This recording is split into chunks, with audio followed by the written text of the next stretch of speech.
ठीक है, ओके, बिस्मिल्लाह। अच्छा जी, duty to attend diligently to his duties. बड़ी आसान सी बात कि भाई अपनी ड्यूटी ईमानदारी से परफॉर्म करो, इसमें और कोई ख़ास बात नहीं है। प्लीज़ एग्जाम्पल 8 पढ़ो ज़रा।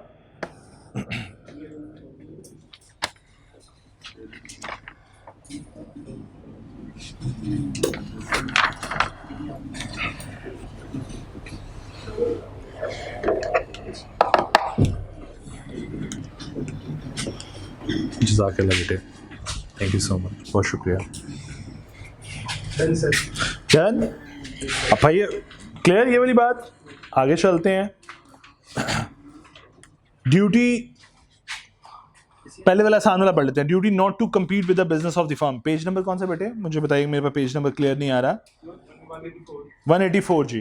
Duty not to compete with the business of the firm, नाम से साफ जाहिर है कंपीटिंग बिजनेस में पार्टनर एंगेज नहीं होगा। तो बाय डिफॉल्ट, अगर मैं डिफॉल्ट बात करूं तो खबरदार आप लोगों ने नॉट अलाउड कंपीटिंग बिजनेस, ऐसे ही है जी।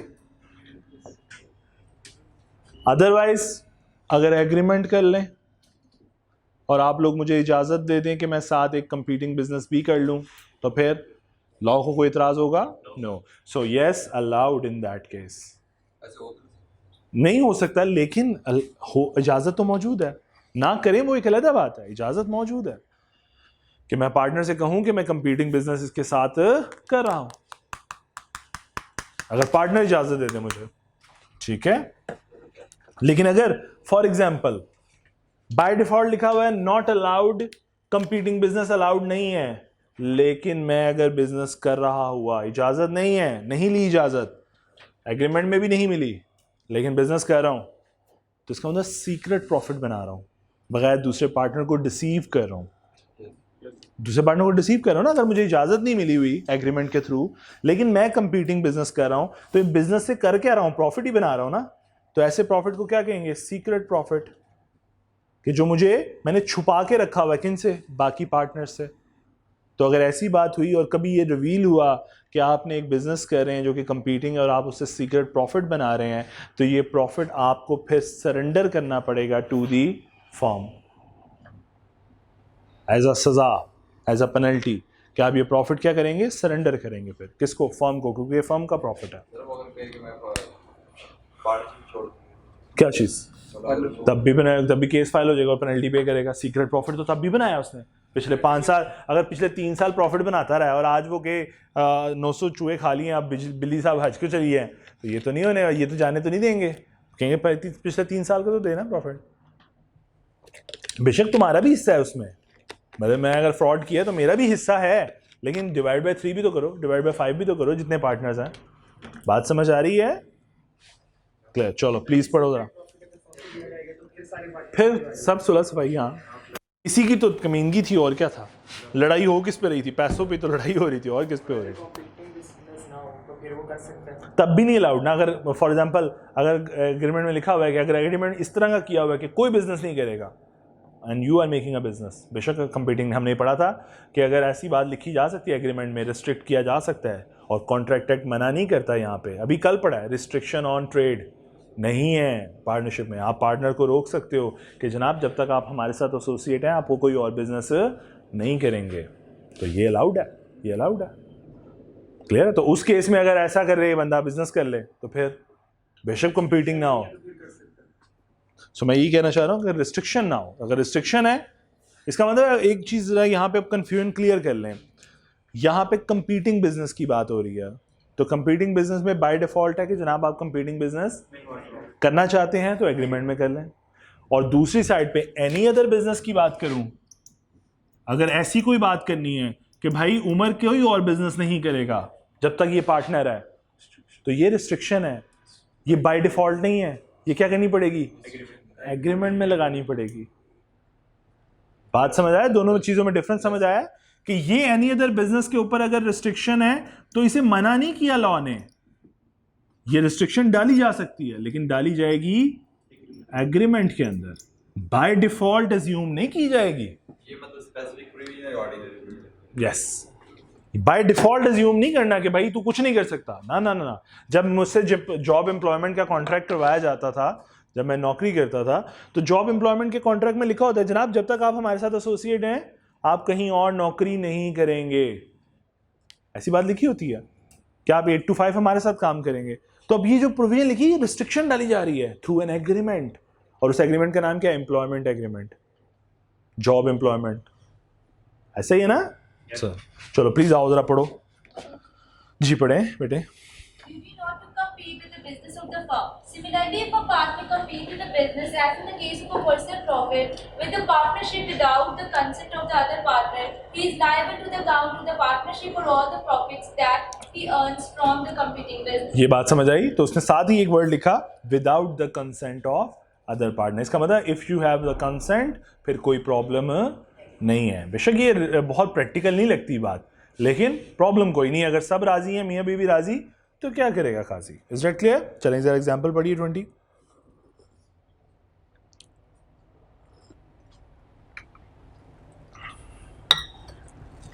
किसी के बिहाफ पे बिजनेस कर रहा हो। अच्छा, बिजनेस कंपीटिंग डायरेक्ट भी हो सकता है, इनडायरेक्ट भी हो सकता है। इनडायरेक्ट कैसे हो सकता है? थ्रू चिल्ड्रन, थ्रू स्पाउस, तो वो भी उतना ही, वो भी कंपीटिंग बिजनेस है। कंपीटिंग बिजनेस डायरेक्ट भी हो सकता है, इनडायरेक्ट भी हो सकता है। डायरेक्ट क्या है? मैं खुद कर रहा हूँ, केमिकल बिजनेस का हमारा पार्टनरशिप का बिजनेस है और मैं अपना अलग से एक ढाबा खोल के बैठा हुआ हूँ। और दूसरा सिनेरियो ये है कि मैं नहीं खोला हुआ लेकिन मेरी स्पाउस ने वही बिजनेस कर रही है, तो क्लाइंट आता है तो मैं कहाँ भेजता हूँ? स्पाउस के बिजनेस के पास। तब भी कॉन्फ्लिक्ट ऑफ इंटरेस्ट तो है। तो कंपीटिंग बिजनेस ये दोनों है, आइदर डायरेक्ट और इनडायरेक्ट। किसी के बिहाफ पे कैसे? क्या मतलब? क्या एज एन एजेंट काम कर रहा है? ऐसे ही तो पार्टनरशिप में एजेंट कौन होता है? यूजुअली पार्टनर ही होता है। आप कह रहे हो एम्प्लॉई है सपोज, तो ये तो ज्यादा खतरनाक बात नहीं होगी फिर? अगर सेल्स एजेंट के तौर पे, एम्प्लॉय के तौर पे काम कर रहा है, यहाँ पे वो पार्टनर के तौर पे काम कर रहा है, तो कहाँ बिजनेस लेकर आएगा? वो तो अपनी तरफ ही आएगा, फिर क्या प्रॉब्लम है?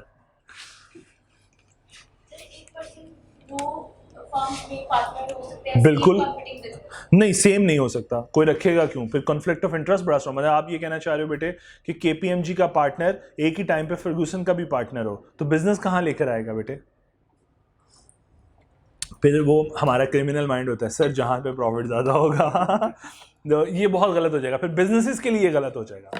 ठीक है, अलाउड नहीं करेंगे वो ये चीज़। हाँ, नेचर ऑफ बिजनेस डिफरेंट हो तो फिर तो कोई मसला ही नहीं है। मैं कहूँ कि एक है पीडब्ल्यूसी और एक है कोई लीगल फर्म, कोई लॉ की फर्म, लोग वकीलों की कोई फर्म, तो ठीक है, फेयर एनफ। अब कोई वैसे अब भी थोड़ा सा सिमिलर है लेकिन फिर भी फेयर एनफ। ठीक है, किसी को पता ही नहीं है कि वो इसका पार्टनर है फर्म का। पार्टनर्स को तो पता है ना, अमंग्स पार्टनर को तो पता है ना, एग्रीमेंट जिनके साथ हो रहा है उनको तो सारा। आप बिल्कुल सही उस पॉइंट पे गए हो पब्लिक के ऊपर, लेकिन पब्लिक को छोड़ो ना, पार्टनरशिप की बात हो रही है। पार्टनर्स को तो पता है ना कि कंपीटिंग बिजनेस है। कंपीटिंग बिजनेस को क्लाइंट ने थोड़ी देखना है, थर्ड पार्टी ने थोड़ी देखना है, तो हम आपस में जो है उसके मैनेजमेंट में अगर नहीं हो, ठीक है, लेकिन बिजनेस का प्रॉफिट तो शेयर कर रहा है ना बेटे। दोनों साइड पे तो फिर भी कंपीटिंग में प्रॉब्लम अगर तो, हाँ अगर दोनों साइड पे स्लीपिंग है तो फिर तो मजे हैं, फिर ठीक है, फिर सिर्फ इन्वेस्टमेंट्स की हुई है उसने। मैं अगर कहूँ कि मैं पीडब्ल्यूसी में भी इन्वेस्ट कर दूं और केपीएमजी में भी, मुझे क्या लगे, दोनों चलते हैं, फिर कोई मसला है। मेरे हाल दोनों पार्टनर्स को भी कोई इतराज़ नहीं होगा, क्योंकि I am not stepping into the management. मुझे पता ही नहीं है कौन किसके क्लाइंट्स हैं। देख बिल्कुल वही नहीं कर, मैं अज्यूम करूँ, अगर सपोज अज्यूम करें ये केपीएमजी ये पीडब्ल्यूसी है और मैं दोनों में सिर्फ इन्वेस्टमेंट करके बैठा हूँ, दोनों कंपीटिंग बिजनेस है नो डाउट, लेकिन क्या आपको बीइंग का पार्टनर इतराज़ होगा कि मैं भी इसका भी पार्टनर हूँ? नहीं, क्योंकि मुझे ना ये घुसने देते हैं ना ये घुसने देते हैं मुझे, ना अंदर की। देखो प्रॉब्लम ना इनसाइड इन्फॉर्मेशन की होती है, ना मुझे इसकी इनसाइड इन्फॉर्मेशन है, ना आपने दे रहे हो, ना मुझे इनके कस्टमर्स का पता है कि उनके साथ टर्म्स क्या है, ना आपका पता है। तो मैं एक दूसरे के साथ कॉन्फिडेंशियलिटी ब्रीच का जो कॉन्सेप्ट आता है वो नहीं कर पाऊंगा। बात समझ आ रही है? और मैं चूंकि मैनेजमेंट में भी नहीं हूं तो मैं आपके लिए क्लाइंट भी नहीं ला रहा।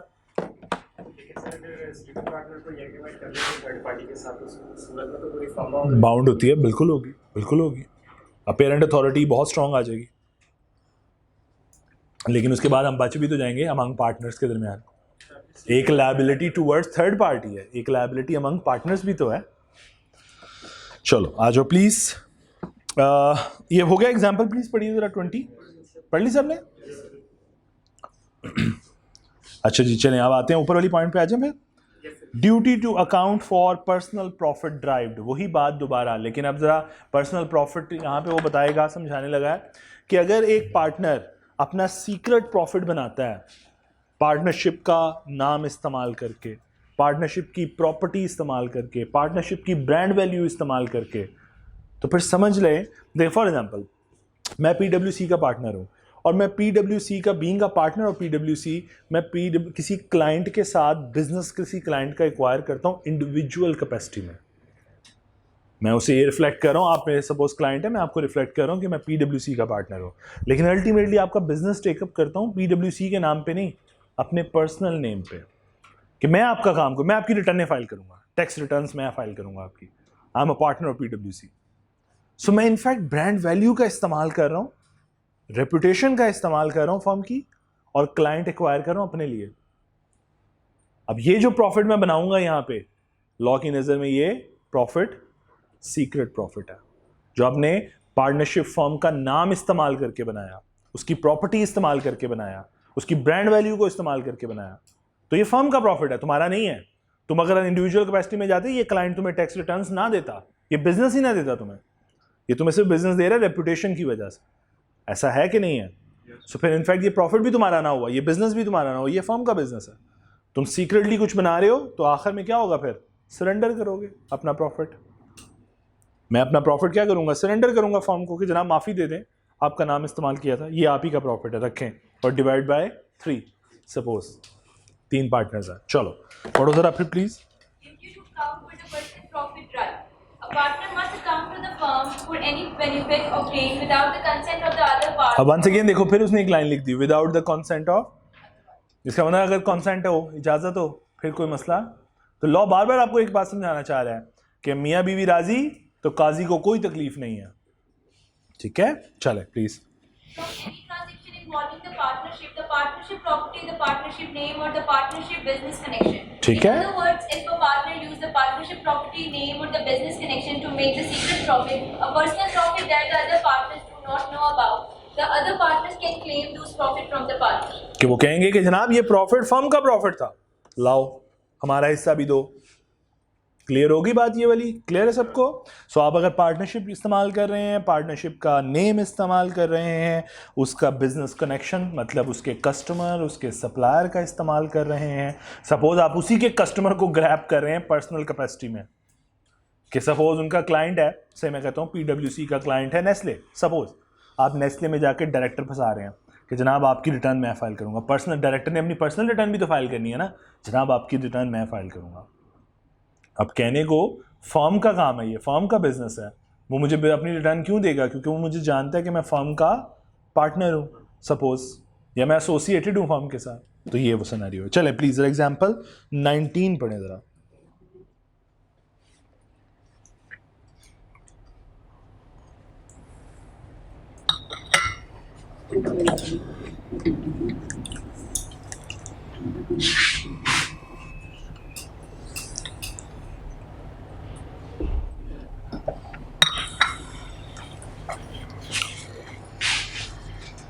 बेटा डस्टर कहाँ पड़ा, कोई आइडिया है?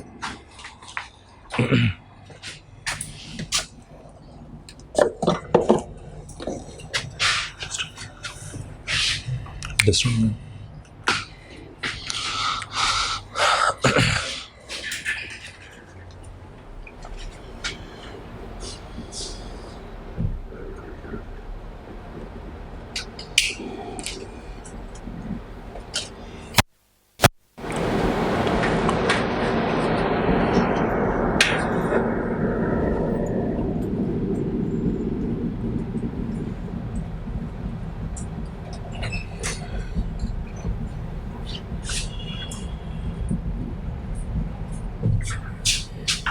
जज़ाकल्लाह बेटे।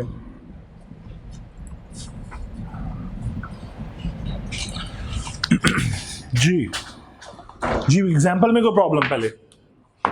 नो चलें फिर आगे। ओके जी, नेक्स्ट कॉन्सेप्ट है विलफुल निगलेक्ट। हमारी आखिरी यही ड्यूटी रह गई है ना इस हवाले से।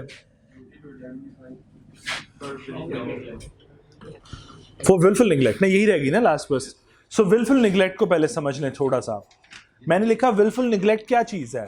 मैंने कहा failure to perform a duty, और या मैंने कहा failure to do what I am suppose to do.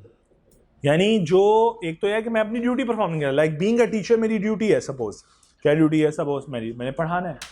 अगर मैं ये नहीं कर रहा, मैं क्लासेस बंक कर रहा हूँ, इनफैक्ट मैं अपनी ड्यूटी से ब्रीच कर रहा हूँ, तो ये विलफुल निगलेक्ट है। मेरी बात समझ आ रही है? दानिस्ता जो आप हरकत कर रहे हो।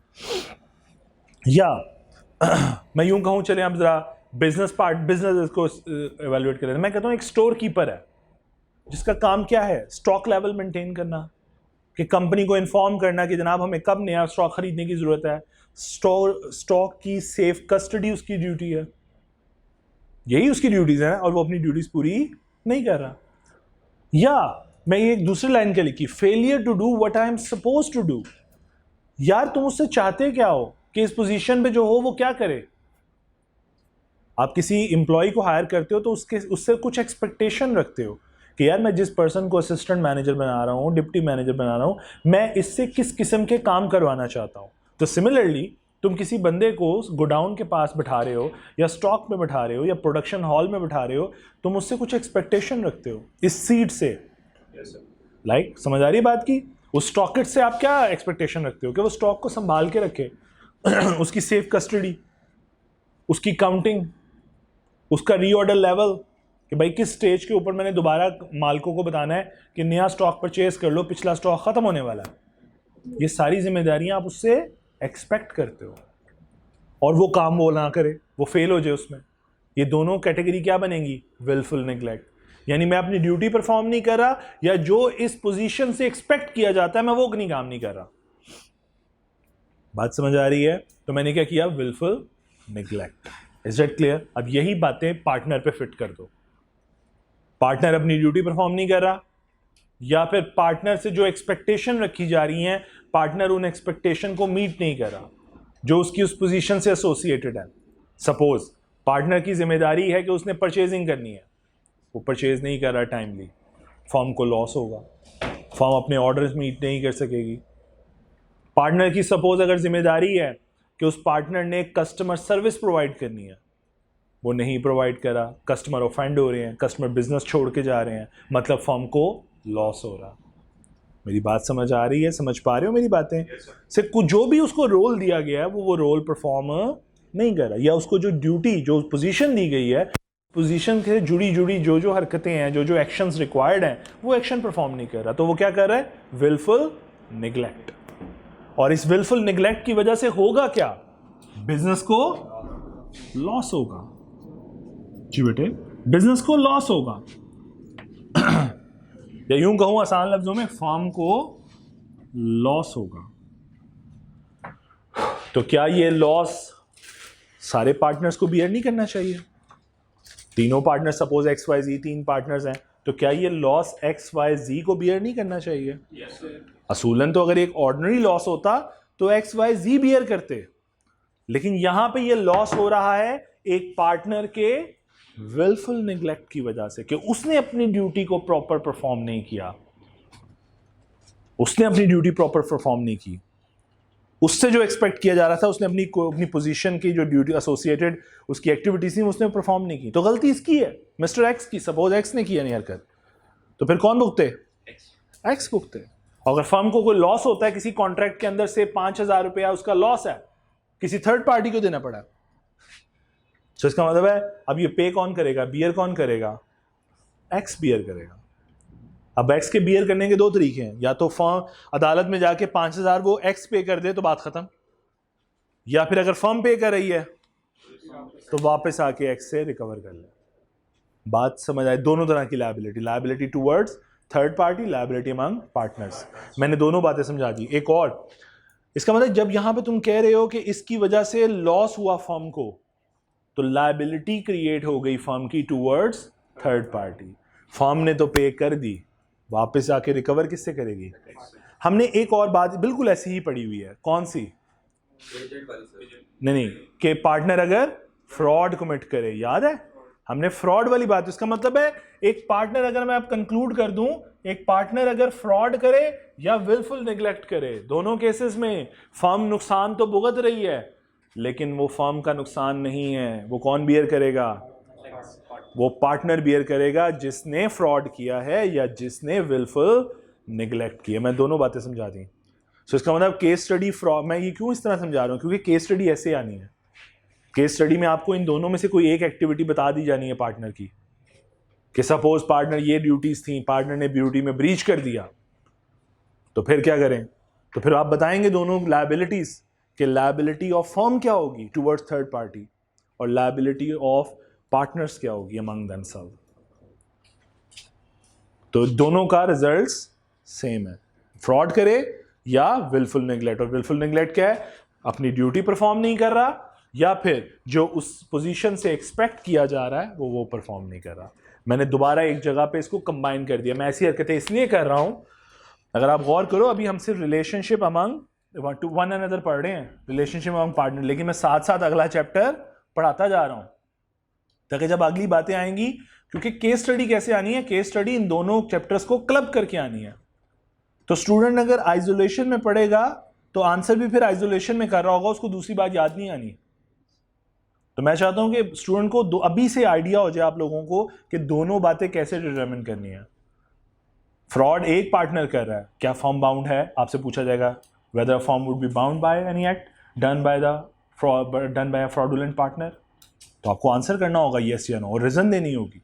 और वो रीजन कहां से आएगी? चैप्टर 30, ये कौन सा 12, 13 से। फिर आपको कहा जाएगा क्या ये फर्म, ये लॉस बियर कौन करेगा? तो फिर आपको आंसर करना होगा चैप्टर 12 से कि अमंग पार्टनर। इसका मतलब आपसे क्वेश्चन दो लायबिलिटीज पे पूछा जाता है, लायबिलिटी अमंग पार्टनर्स और liability towards third party. Clear जी? चलो आगे आ जाओ, पढ़ो जी अब मेरे लिए ये wilful. Willful neglect. Every partner is under duty to indemnify the firm for any loss caused it by willful neglect, failure to perform a duty or to do something which the partner should have done. ठीक है, जो partner को करना चाहिए था जी, And the conduct of the business of the firm. Business, firm का business करते हुए। Is that clear? चलिए इधर एग्जांपल 18 पढ़िए।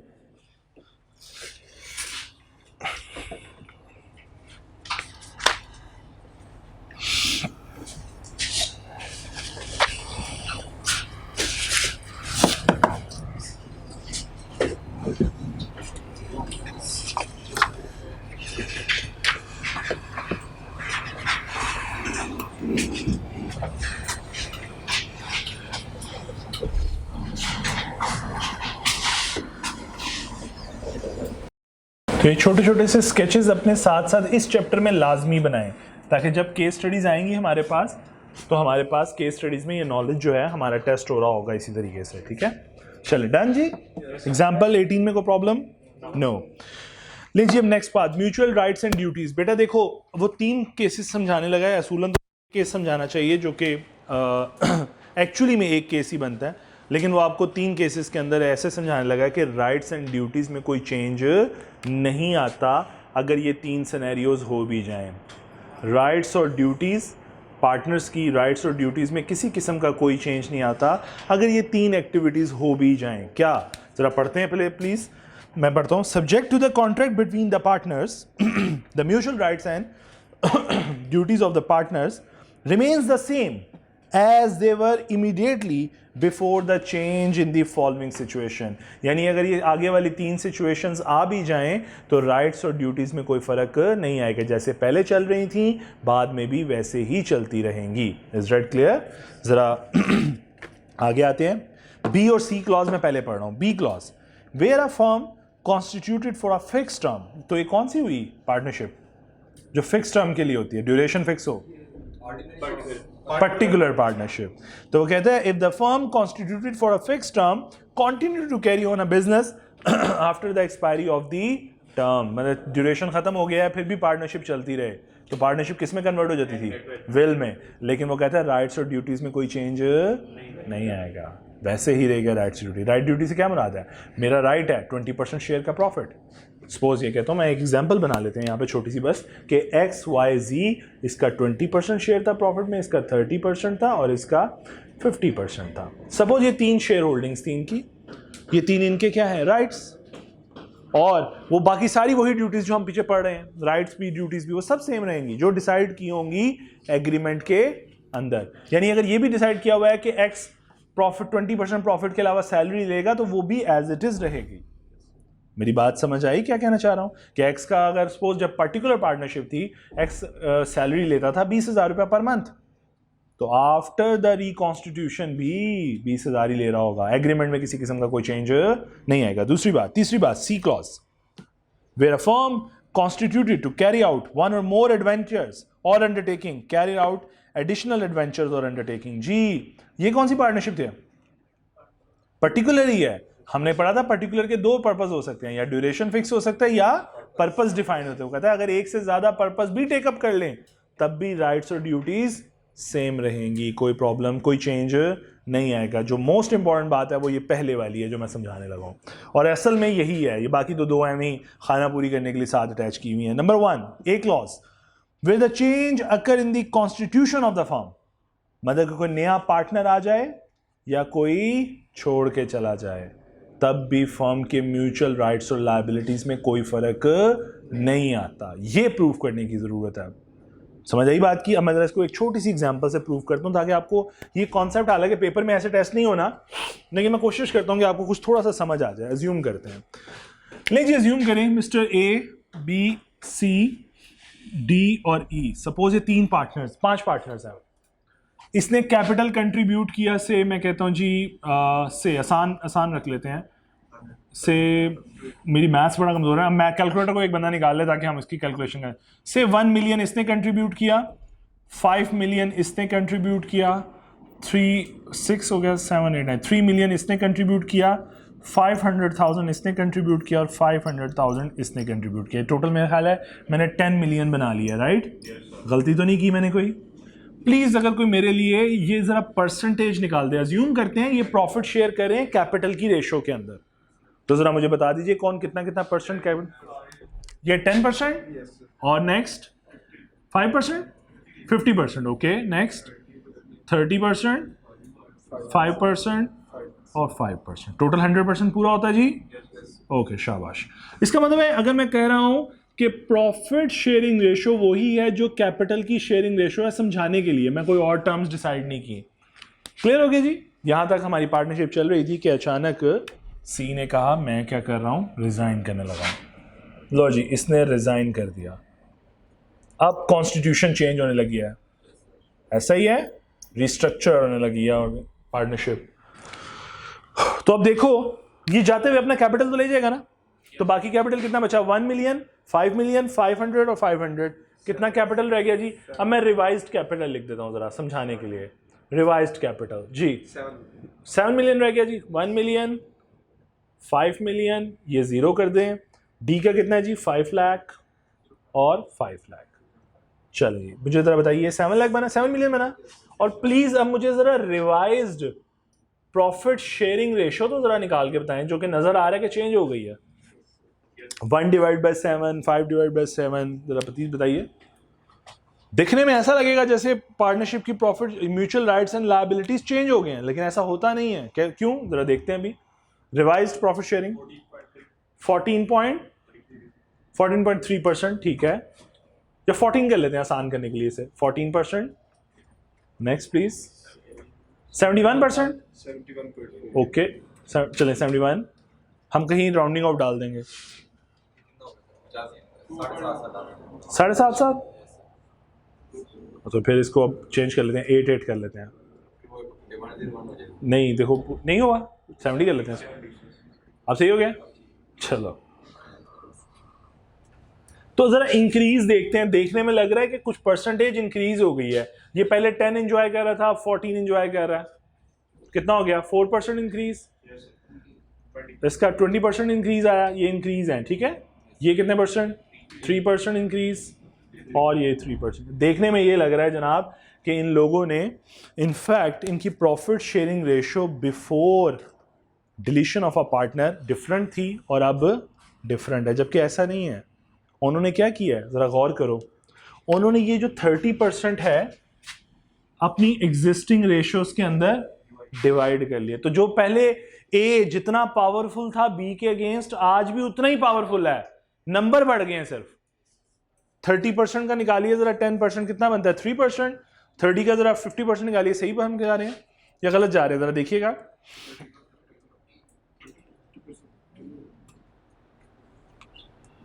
नहीं एग्जिस्टिंग, एक मिनट, इन्होंने किस तरह शेयर किया? नहीं, अच्छा, ये देखो इन्होंने इस तरह शेयर किया, प्लीज मैं वो गलत बोल रहा हूँ परसेंटेज। जिस तरह 1 मिलियन था रिवाइज्ड डिवाइडेड बाय 7, और एंजॉय कितना कर रहे हैं, शेयर कितना कर रहे हैं? 30% जो छोड़ के जा रहा है। जरा देखो ये कितना बनता है, क्या सही पहुंचे हम? ये 4% बनता है। Yes.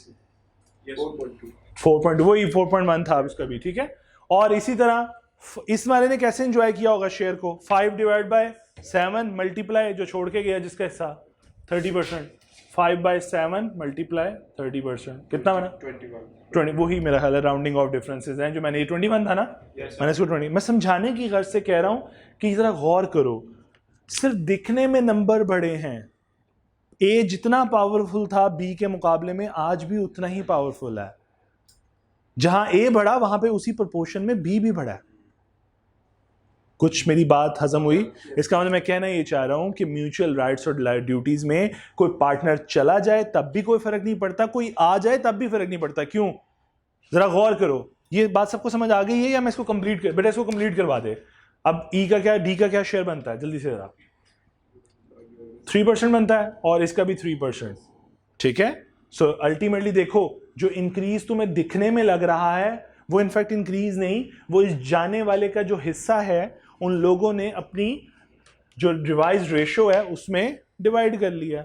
तो आज भी हर बंदा उतना ही पावरफुल है जितना पहले पावरफुल था। नंबर्स दिखने में बढ़ गए हैं। नंबर कहने को पहले 10 था, अब 14 पे है, लेकिन नहीं, आपस में शेयरिंग आज भी उनकी राइट्स एंड ड्यूटीज वही हैं।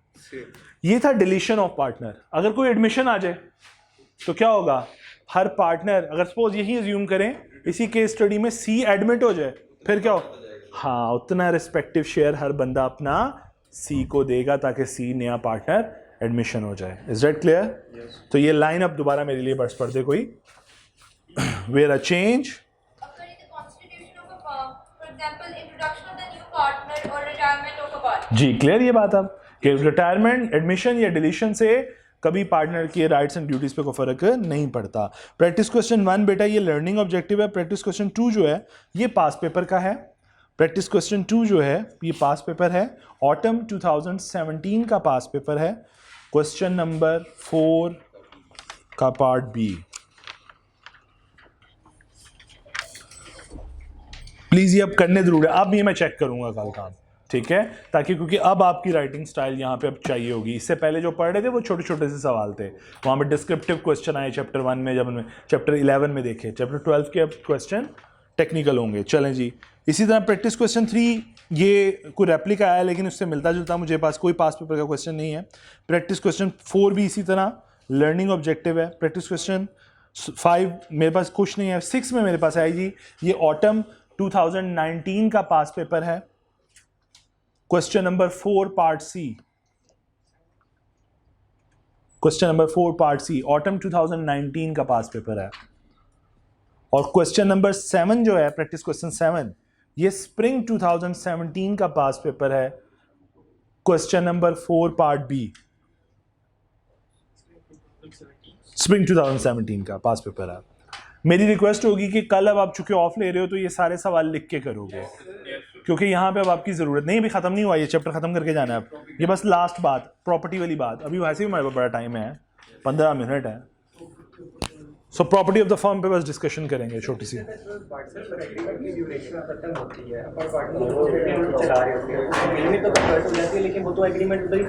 ख़त्म हो जाएगा। अच्छा, वही एग्रीमेंट अब इम्प्लाइड एग्रीमेंट के तौर पे आगे चलना शुरू हो जाता है। एक्सप्रेस तो हुआ नहीं, एक्सप्रेस होगा तो दोबारा से रिटर्न हो जाएगा यार। और हाँ, वो इम्प्लाइड वो बिहेवियर, उसी बिहेवियर कंडक्ट को फॉलो कर लेते हैं आगे भी। बात समझ आई?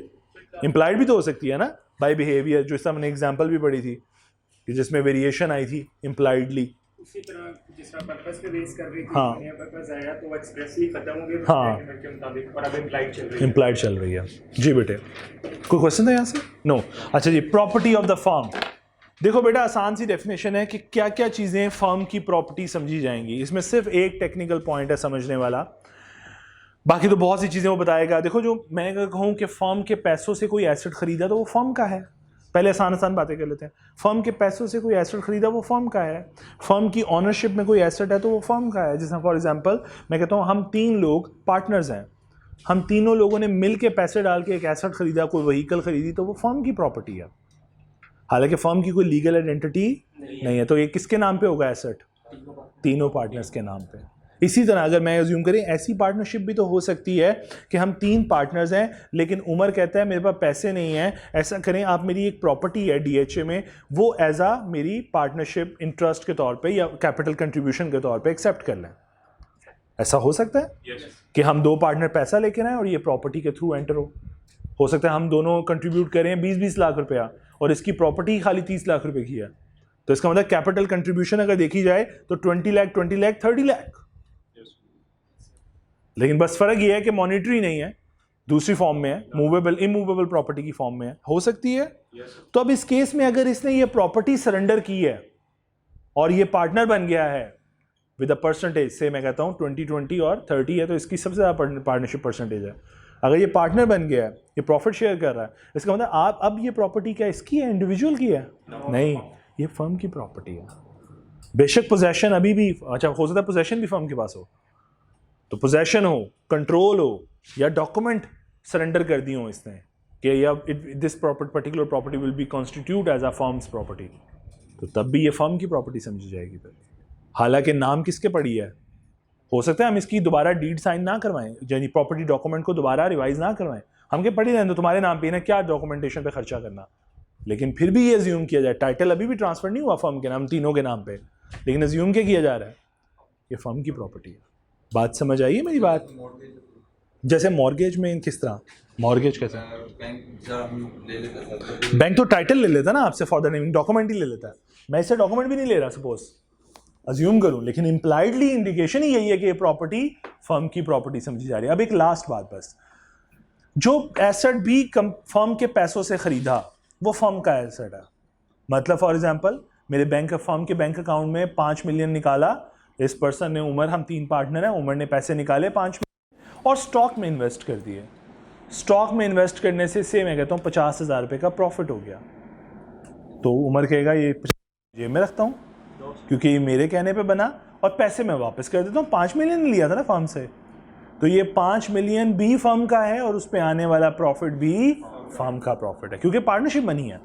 तो कुछ भी एसेट खरीदा जाए, किसी भी शक्ल में कन्वर्ट किया जाए, वो पार्टनरशिप का एसेट है। Is that clear? Unless contrary intention appears, ये बड़ी इंपॉर्टेंट बात है। इस बात पे एक पास पेपर में एक क्वेश्चन आया हुआ बड़ा खूबसूरत, अनलेस कंट्रेरी इंटेंशन अपीयर्स। उसने एक केस स्टडी बनाई, उसने कहा कि एक पर्सन है, सपोज मैं हूं मैं पार्टनर था, मैंने फर्म से लोन लिया, डेट लिया कि मुझे लोन चाहिए, फर्म ने मुझे 5 मिलियन का लोन दे दिया और फर्म ने बुक्स में एंट्री कर दी। बुक्स में एंट्री से क्या मुराद है, रिकॉर्ड कर लिया इस बात को, क्या मतलब है, डेटर बना लिया मुझे, फर्म ने एंट्री पास कर ली होगी, डेटर डेबिट, ठीक है, और बुक्स में रिप्रेजेंट हो रहा होगा लोन गिवन टू सलमान। अब ये लोन दे दिया, मैंने उस लोन से कोई एसेट परचेज कर लिया, से मैं कहता हूं कोई प्रॉपर्टी परचेज की। अब वो प्रॉपर्टी लेटर ऑन इंक्रीज कर गई, से मैं कहता हूं मैंने एक ट्रक परचेज किया और वो ट्रक लेटर ऑन उसकी वैल्यू बढ़ गई, अब वो 5 मिलियन का नहीं, वो 7 मिलियन का हो गया। क्या अब ये जो पैसे, ये पार्टनरशिप के पैसे समझे जाएंगे? नो, ये पैसे मेरे पैसे समझे। इसका मतलब फिर इससे खरीदे जाने वाला एसेट वो किसका होगा, वो मेरा एसेट होगा, पार्टनर का एसेट होगा, वो फर्म का एसेट नहीं होगा, फर्म की प्रॉपर्टी नहीं होगी। तो मैं समझाना ये चाह रहा हूं इस केस स्टडी के ऊपर, unless the contrary intention appear, ये जो बुक डेट का रिकॉर्ड कर लेना, ये जो एंट्री पास कर लेना, लोन दे देना, ये इस बात की इंडिकेशन थी कि पार्टनर ने पैसा उधार पे लिया है बिजनेस से। ये बिजनेस का पैसा नहीं है, ये अब सलमान का पैसा है जो कि वो रीपे कर देगा। क्लियर? तो ये केस स्टडी पेपर मैंने इसे चेंज किया थोड़ा सा, यही केस स्टडी पेपर आई भी हुई है एक दफ़ा पेपर में, ठीक है जी। चलो जी, अब मेरे लिए को पढ़े। और एक और एसेट होता है गुडविल। गुडविल का पता है क्या होता है? रेपुटेशन वैल्यू आपकी। जिस तरह फॉर एग्जांपल आज नेस्ले बिकने जाए तो हो सकता है नेस्ले को ऑफर लगे 1000 बिलियन की, सपोज ये वैल्यू ऑफर मिले उसे, ऑफर वैल्यू। लेकिन जब हम सारे एसेट बेचेंगे, उनके सारी लायबिलिटी सेटल कर लें, सारे एसेट बेच दें, एसेट में से लायबिलिटीज निकाल दें, तो क्या बनता है? Net assets. मैं कहूं इनके नेट एसेट्स की आज फेयर वैल्यू कितनी है, सारे एसेट बेच दें तो शायद 700 बिलियन के बिकें। तो ये जो एडिशनल 300 मिलियन कोई बायर ऑफर कर रहा है, तो वो किस चीज का ऑफर कर रहा है? वो गुडविल है, वो उसकी रेपुटेशन है इन द मार्केट, वो उसका कस्टमर पोर्टफोलियो है इन द मार्केट। तो गुडविल भी क्या होता है? कौन सा एसेट है? Intangible asset. अब तक तो पढ़ ही लिया होगा। तो गुडविल भी फर्म का एसेट है, इस डेट क्लियर, प्रॉपर्टी है फर्म की। क्लियर जी? चलो वो अलग बात है, इंटरनली जनरेटेड गुडविल आप लोगों ने रिकॉग्नाइज की होती है कि नहीं की होती? याद नहीं पड़ा? तो फिर आज 38 भी नहीं पढ़ा अभी तक? ये आप लोगों का है ही नहीं? FA2 में है? अच्छा, तो 1 में नहीं होगा फिर, ठीक है। चलो छोड़ो पढ़ा, फिर छोड़ो पढ़ा, वापस आ जाओ। चलो जी please. The property of the firm, partnership property, subject to contract between the partners. The property of the firm includes all property originally brought into the common stock of the firm. जो firm के लिए खरीदी गई है जी, stock खरीदा गया common stock में जी। All rights or interest in the property originally so brought. ठीक है, All property acquired by यानी मेरा राइट हो या मेरा इंटरेस्ट हो, दोनों ही बातें जी। by purchase or otherwise by or from the firm, and all rights and interest in any property so acquired. All properties acquired, जो फर्म ने एक्वायर की है बाय परचेज और अदरवाइज, यानी या तो परचेज कर ली या ये पार्टनर आते हुए ले आया एज अ कैपिटल कंट्रीब्यूशन। तो की तो एक्विजिशन, लेकिन बाय पेमेंट नहीं की, बाय परचेज नहीं की। और अदरवाइज बाय और फ्रॉम द फर्म, और बाय और फॉर द फर्म, फर्म के लिए, and all the rights and interest in any property so acquired. और अब इस प्रॉपर्टी के अंदर पार्टनरशिप के फर्म के राइट्स हैं। क्लियर And जी? goodwill of the business of a firm. और फर्म की जो गुडविल है वो इनफैक्ट प्रॉपर्टी समझी जाएगी फर्म की जी। Unless any contrary intention appears. जी, important line, unless a contrary intention appears. Any property purchased with the partnership money without other partners' consent. जो भी चीज़, जो भी एसेट खरीदा गया पार्टनरशिप के पैसों से दूसरे पार्टनर्स की परमिशन के बगैर, Will be deemed to the partnership property. Partnership की प्रॉपर्टी समझी जाएगी। क्लियर? चलो, व्हाट इज गुडविल? अच्छा, गुडविल के पहला पैरा बेशक काट दें, दूसरा पैरा बस पढ़ लीजिएगा। Goodwill can be thought of as of the value of the business as a whole, ठीक है, लेस फेयर वैल्यू या aggregated value of identifiable asset. तो ये मैंने फॉर्मूला लिख दिया आपको, तो इतना ही काफ़ी याद करना, ऊपर वाला लिखने की जरूरत पढ़ दें वैसे आप बेटे, ताकि अगर कोई पढ़ना चाहेगा तो उसकी मर्जी, लेकिन याद करने की जरूरत नहीं है जी बेटे। Goodwill is an accounting concept meaning the value of an intangible asset which has quantifiable value in a business. In an quantifiable value, ये देखो ना, क्वांटिफाइबल वैल्यू, मुझे पता है मेरी गुडविल कितने की है। An example would be the reputation of the firm enjoying with its customers. ये बिजनेस की रेपुटेशन है, उसका customer portfolio. This reputation enables the firm to earn more than the normal profit earned by the business as a whole. और यही business को allow करता है कि वो ज़्यादा कमा रहा होता है अपने ब्रांड वैल्यू की वजह से। मतलब एक आम बेकरी खुल जाए और एक जगह पे एक जलाल सन्स खुल जाए, तो जलाल सन्स के कस्टमर चूंटियों की तरह वहाँ पे पहुँच ही जाते हैं। इसका मतलब वो बाय बेकरी की वजह से नहीं आए, बल्कि ब्रांड वैल्यू की वजह से वहाँ पे आते हैं। चल एग्जाम्पल 22, 3, 4, 5 घर से कर लोगे, पक्की बात है। तो बस एक लास्ट पॉइंट पढ़ लो, application of property of the firm. ये आपको बहुत बड़ी आसान बात है, बस पढ़ने बैठी। Subject to contract between the partners, it is the duty of every partner to use the property of the firm exclusively for the purpose of the business. कि सिर्फ बिजनेस के पर्पस के लिए वो एसेट इस्तेमाल किया जाए, No partner should use the partnership property for his personal अपने benefit. पर्सनल बेनिफिट के लिए आप इस्तेमाल नहीं करेंगे। और अगर आपने इस्तेमाल किया और कोई लॉस हो गया तो आप इंडेमनीफाई करेंगे। मतलब फॉर एग्जांपल ये फर्म का लैपटॉप है, मैं फर्म के बिजनेस के लिए इस्तेमाल कर रहा हूँ, घर ले गया पर्सनल पर्पस के लिए, ख़राब हो गया, मैं बढ़ूंगा, मैं ये लॉस मैं बियर करूंगा, फर्म बियर नहीं करेगी। बेटा इसके साथ ही कुछ पेपर्स हैं, क्वेश्चन, चले वो मैं कल दे दूंगा, अभी आप वो वाले कर लें।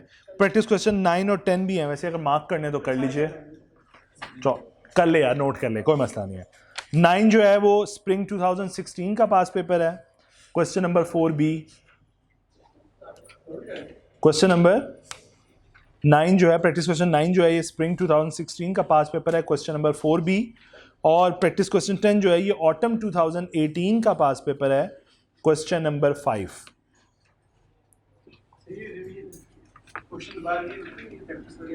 क्या आते हैं? सेम नहीं आते, लेकिन केस स्टडी मोर और लेस वैसी ही होती है जैसी नजर आती है आपको, जैसी आपने पहले पढ़ी होती है। क्या मतलब?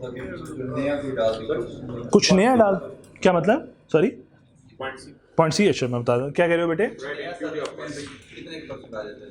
नहीं समझ। देखो जो पेपर का पैटर्न है ना, मैं कोशिश करूंगा, मैं आपसे लास्ट टाइम का पेपर भी डिस्कस करूंगा, आप देखोगे कितना आसान आया हुआ है। जिन क्वेश्चन में से वो फॉर एग्जाम्पल जिन चैप्टर्स में से वो थ्योरेटिकल पूछ लेते ना, तो अगली बार उसके पास थ्योरेटिकल की ऑप्शन नहीं बचती, अगली बार उसे मजबूरी में प्रैक्टिकल पे जाना पड़ेगा, केस स्टडी पे जाना पड़ेगा। और जिस जगह से उसने केस स्टडी पूछ लिया तो अल्टीमेटली वो अपनी थोड़ी सी चेंज करेगा और वो वापस आ जाएगा, केस स्टडी पूछेगा। लेकिन उसके पास रूम बहुत है ना पार्टनरशिप के अंदर, वो कोई भी लायबिलिटी, लास्ट टाइम अगर उसने कोई लायबिलिटी डिस्कस कर ली, वो कोई और लायबिलिटी डिस्कस कर लेगा। कॉन्ट्रैक्ट में से लास्ट टाइम एक आया है जो कि फुल फ्लैश क्वेश्चन था, तकरीबन कोई 15 मार्क्स का, जिसमें उसने कॉन्ट्रैक्ट के मुख्तलिफ चैप्टर टेस्ट किए, जिसमें उसने कोर्जन की एक ऊपर एक 3 नंबर की एग्जाम्पल टेस्ट की। एक ही सवाल है, मैं आप लोगों को इंशाल्लाह करवाऊंगा, इस पेपर खत्म होने के बाद पेपर करवाऊंगा, वो भी करवाऊंगा लास्ट अटैम्प्ट का, और उससे पीछे वाले 3 अटैम्प्ट के पेपर भी करवाऊंगा। ठीक है, 3 अटैम्प्ट के पेपर करने में मुझे 1 दिन लगेगा और 1 दिन हम पास पेपर डिस्कस करेंगे। 2 दिनों में ये 4 पास पेपर बड़े आराम से डिस्कस हो जाएंगे। ठीक है, होगा क्या कि जो उसने क्वेश्चन पूछा है, उसने एक क्वेश्चन पूछा है, उसमें मल्टीपल कॉन्ट्रैक्ट्स क्रिएट किए हैं। ठीक है, 5 कॉन्ट्रैक्ट्स क्रिएट किए हैं उसने डिफरेंट किस्म के, और 3-3 नंबर के, 15 नंबर का सवाल। ठीक है, 3-3 मार्क्स के 5 पार्ट्स। उसने एक ही कंपनी थी बीटी के नाम से, और उसने 5 सवाल क्रिएट कर दिए। अब उसने उसमें एक सवाल में पूछा उसने कोर्जन, सिंपल सी। एक में उसने पूछी सब्सीक्वेंट इम्पॉसिबिलिटी के ऊपर क्वेश्चन पूछा उसने, एक में उसने डैमेजेस के ऊपर क्वेश्चन पूछा है, एक में उसने अनसर्टन एग्रीमेंट्स के ऊपर क्वेश्चन पूछा। ठीक है, देखो कितने आसान सी चीज़ें। और किस चीज़ के ऊपर था, मुझे अब एक भूल गया, सॉरी यार। ये इस तरह 5 पॉइंट्स उसने बहुत इजी पूछे कि अच्छा केस स्टडी भी डिफिकल्ट नहीं थी, आपको करवाऊंगा तो आपको रियलाइज होगा यार इतना आसान पेपर था। और फिर स्ट्रेट फॉरवर्ड क्वेश्चन इतने आसान थे, जिस तरह कंस्ट्रक्टिव कॉन्ट्रैक्ट के बारे में स्ट्रेट फॉरवर्ड क्वेश्चन था, बजाय टाइप्स बता दें। ठीक है, इसी तरह और कौन सा था, कौज़ाई कंस्ट्रक्टिव, यानी इनके ऊपर था एक सवाल। फिर इसी तरह एक और 2-3 और सवाल थे बड़े आसान, इसी तरह 5-5 नंबर के, मुफ्त के नंबर थे। रियली में आप पेपर करोगे तो आपको लगेगा यार ये तो ज़्यादा आसान है, अगली बार आसान नहीं आएगा, ऐसा डर पैदा होगा, लेकिन पेपर हमेशा आसान होगा। बस ये होगा कि इस बार जो उसने थ्योरी पूछी है, अगली बार वो प्रैक्टिकल पूछ लेगा आपसे। ठीक है, तो इंशाल्लाह पास पेपर करवाऊंगा। ये था जी 15 मार्क्स का क्वेश्चन, एक ही क्वेश्चन और कॉन्ट्रैक्ट से, और ये आसान बातें थी जो मैंने आपको बता दी। और एक मुझे याद नहीं आ रही कि एक पार्ट और किस पे था, बट ये कुछ इस तरह था। ये उसने कॉन्ट्रैक्ट से पूछा, लेकिन देखो एक चैप्टर में नहीं रहा, वो कोर्जन में भी घूमा, अनसर्टन एग्रीमेंट्स में भी घूमा, डैमेज, हाँ याद आ गई जी। एक पार्ट था लीगल और इलीगैलिटी के ऊपर, कि एक कॉन्ट्रैक्ट था जिसमें उसने कहा कि मैं, एक बीटी कहता है कि मैं तुम्हें ये प्रोडक्ट जो है या तो इंपोर्ट करके दूंगा या मैं तुम्हें स्मगल करवा के दे दूंगा। तो आपको पता लग गया कि अगर ये इंपोर्ट हो जाती तो लीगल, और अगर स्मगल होती, यही पूछा था उसने। ये सिंपल कॉन्सेप्ट उसने पूछे हैं। ठीक है, सो ये 5 सवाल उसने छोटे छोटे थे। इसके अलावा भी कॉन्ट्रैक्ट से पेपर आया बहुत। ठीक है, कॉन्ट्रैक्ट की वो वेटेज ज़्यादा है ना, तो वहाँ से और भी पेपर आया है। क्लियर? वैसे मैंने नीचे कॉपियर के पास पास पेपर रखवा दिया है, अगर आप किसी टाइम पे आपका चक्कर लगे, होपफुली उसके पास अवेलेबल होगा, आप वो कैरी ज़रूर कर लें, क्योंकि हमने डिस्कस तो करना ही करना है। ठीक है, चलो अल्लाह ताला आप सबको आसान कर फरमाए।